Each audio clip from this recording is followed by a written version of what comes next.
আমি সরকারি কর নিয়ে কিছু কথা বলতে চাইছি আমার ইউটিউব চ্যানেলে।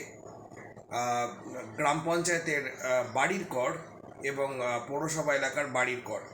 তো আমি পূর্ব বর্ধমান জেলায় বসবাস করি, একটি শহরে আমার বাড়ি রয়েছে। আমিও ট্যাক্স দিই মিউনিসিপ্যালিটিতে।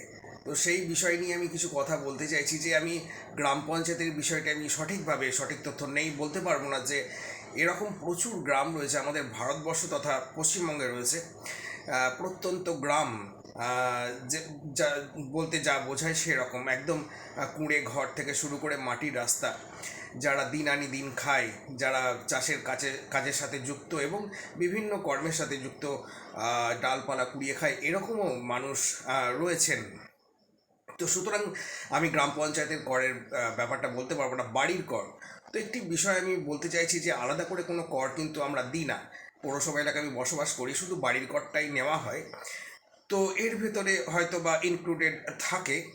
তো আমি একটি কথা বলতে চাইছি, সেটি হলো আমার যেন মনে হয় কোনো অংশে গিয়ে যে সঠিক তথ্য থাকে না। অনেক পুরনো বাড়ি রয়েছে, সেগুলো হয়তো আহ, নতুন যে স্ট্রাকচার এসেছে তার মধ্যে ইনক্লুডেড নয়। যারা নতুন বাড়ি করছে তাদের করটা বেশি লাগছে, অথচ এরকম অনেক পুরনো বাড়ি রয়েছে, তাদের গড়গুলো সেই পুরনো বিধি অনুসারী চলে আসছে।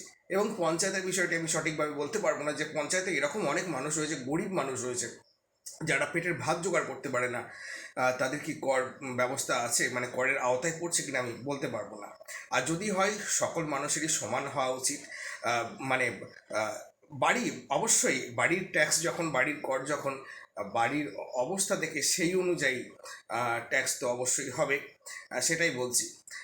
যেরকম বাড়ির ব্যাপার বলতে আমি একতলা বাড়ি, দোতলা বাড়ি যেটা বলছি, বা কুঁড়ে ঘরের যে বাড়িগুলো গ্রামে রয়েছে, তারাও কি ট্যাক্সের মধ্যে পড়বে কিনা আমি বলতে পারবো না।